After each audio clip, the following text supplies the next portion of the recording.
When Earth started upgrading and everyone fled to other worlds for safety, I was the only one forgotten. Even the gods couldn't detect me, all because my body had a special trait. Just now, I realized the school, the streets, and my home were completely empty. Like everyone had vanished on the spot.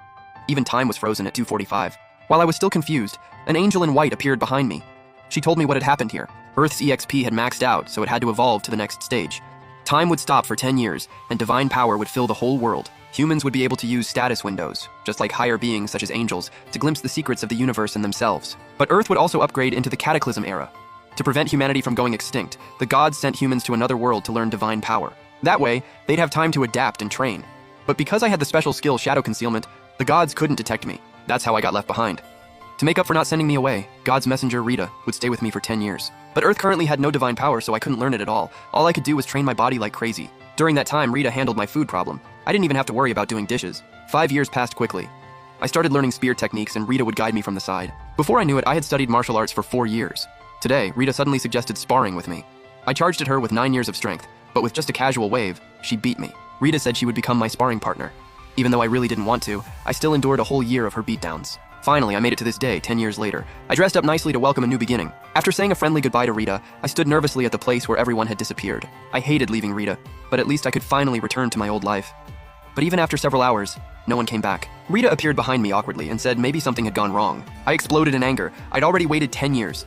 Did they want me to wait another 10 years or even 100?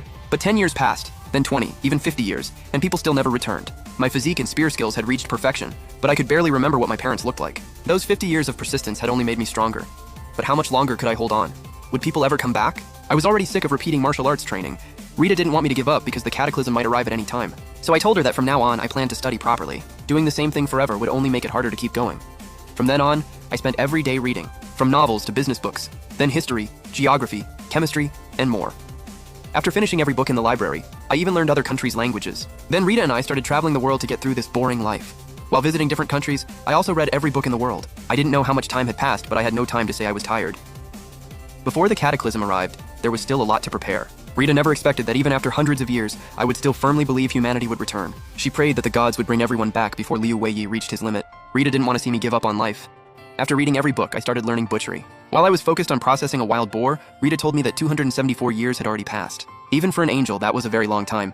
She never expected me to keep preparing for the future all this time, but I acted like I didn't hear her and focused on being a butcher. By year 300, I had fully mastered butchery. After that, I started learning forging, but after 5 years, I only made one sword. Rita laughed and said it probably couldn't even cut through a carrot. Even though she teased me, she still wanted to keep the sword as a souvenir. Over the next 50 years, I made all kinds of weapons, but not a single one satisfied me. It wasn't until another century passed that I finally forged a perfect spear. After mastering